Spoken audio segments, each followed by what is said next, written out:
હજુ ઉનાળો શરૂ થયો નથી ત્યાં પાણી માટે પારાયણ શરૂ થઈ ગઈ છે। સુરત મહાનગરપાલિકાના વોર્ડ નંબર 30માં સ્થાનિકો પાણી માટે વલખા મારતા નજરે પડ્યા છે। સચિન વિસ્તારને સુરત મહાનગરપાલિકામાં સમાવેશ કર્યાને 3 વર્ષથી વધુ સમય થઈ ગયો છે, છતાં સચિન વિસ્તારના લોકોને પાણીની સમસ્યા દૂર થઈ નથી।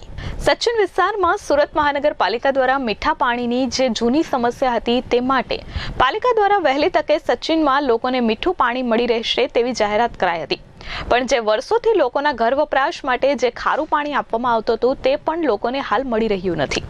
લોકોને ઘરકામ અને બીજા કામો કરવા માટે પાણી ન મળતું હોય તેવી રજૂઆત સુરત મહાનગરપાલિકાના વોર્ડ નંબર 30માં આવેલ આનંદ મંગલ સોસાયટીના રહીશો દ્વારા કરવામાં આવી હતી।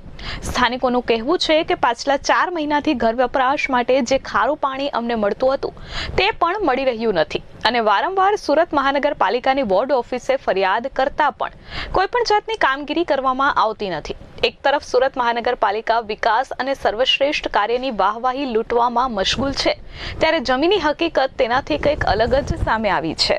पिंकी बहन, वो पानी का तकलीफ है और रोज का पानी का तकलीफ होता है। फिर पानी भी नहीं आता है, खारा नहीं मीठा नहीं, तो क्या करेगा। सुबह ड्यूटी जाने का आदमी लोग को पानी चाहिए, शाम को आएगा तो पानी चाहिए। आनंद मंग सोसाइटी 2-4 बार गया, वो लोग बोलता है पानी आएगा, आके बना के गया, फिर भी पानी नहीं आ रहा है। वो पानी चालू करने का वाला को बोलेगा पानी काका चालू करो ना, थोड़ा टाइम पानी आता है तो को बोलता है जाके उधर बोलो पानी चालू करने के लिए। इनका टाइम होता है तो बंद कर देता है, फिर बोलता है आपको ही पानी चाहिए, या पैसा है क्या घर पे डाल देगा। पानी चाहिए, पानी तो आएगा तो कपड़ा धोएगा, बर्तन धोएगा, काम करेगा ना। फिर पानी के लिए बार बार कौन दौड़ेगा ऑफिस में। जी, आपका नाम? प्रिया बहन। क्या दिक्कत है आपको? 4 महीने से पानी नहीं आता कौन सी है। सोसाइटी है? आनंद मंगल सोसाइटी। 4 महीने से पानी नहीं आ रहा है।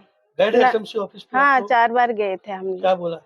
वहाँ हो जाएगा, बना के आ जाएंगे। फिर भी इधर आए बनाए, फिर भी नहीं हुआ। कौन सा मीठा पानी की बात कर रहे हैं? खारा पानी, खारा पानी मीठा दोनों पानी नहीं आता है। ब्यूरो रिपोर्ट H24 न्यूज़, सूरत।